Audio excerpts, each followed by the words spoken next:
Are you good at following directions? I don't know about you, but sometimes following directions is tough.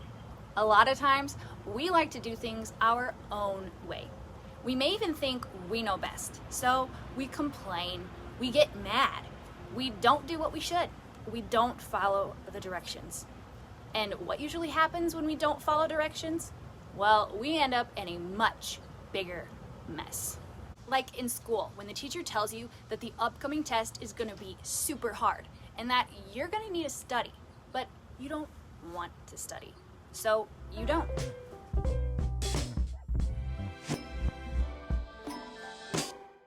But then you end up getting a really bad grade.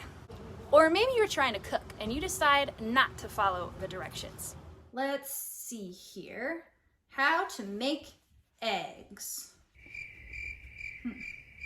I'll just do it my own way.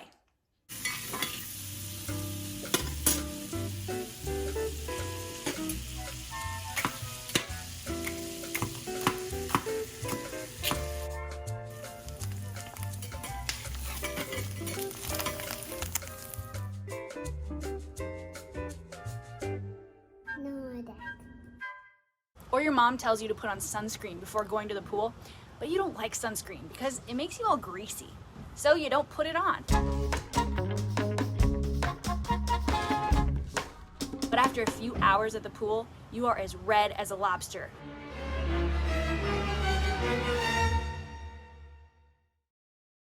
See, not following directions sure can cause a lot of issues, because most of the time, the directions we are given to follow are for our own good, even if it doesn't feel like it. Now, what if you are given directions from God? Do you think you would follow those directions? Well, our Bible passage today talks about this guy named Naaman. Now, Naaman had a big problem. He had leprosy. Leprosy is a really bad skin disease. And in Bible times, people suffering from leprosy were treated as outcasts. There was no cure for the disease, and over time, it left a person disfigured. Now, Naaman wanted to be healed, and God had specific directions for him to follow. He was to go down to the Jordan River and wash himself 7 times. Well, Naaman, he didn't like that idea, so he complained. He was angry. He didn't want to follow God's instructions. It seemed ridiculous.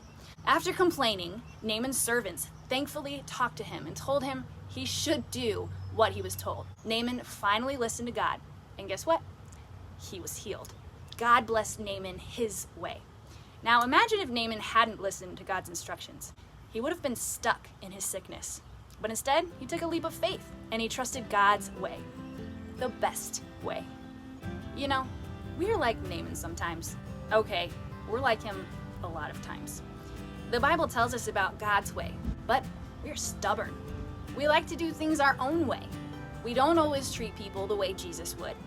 We don't always honor and respect our parents. We sin, and we do things that hurt others. The truth is, we aren't good at following God's way. But thankfully, the Bible tells us the way to have forgiveness for all the times we don't listen. It's through faith in Jesus alone. And through Jesus, we receive forgiveness and strength to follow God's way. So when you are tempted to do something your own way, I want to challenge you to seek God's way. Get into God's word. Talk to other Christians about what you should do. Pray about it. And pray for God to give you the strength to follow His way, the best way.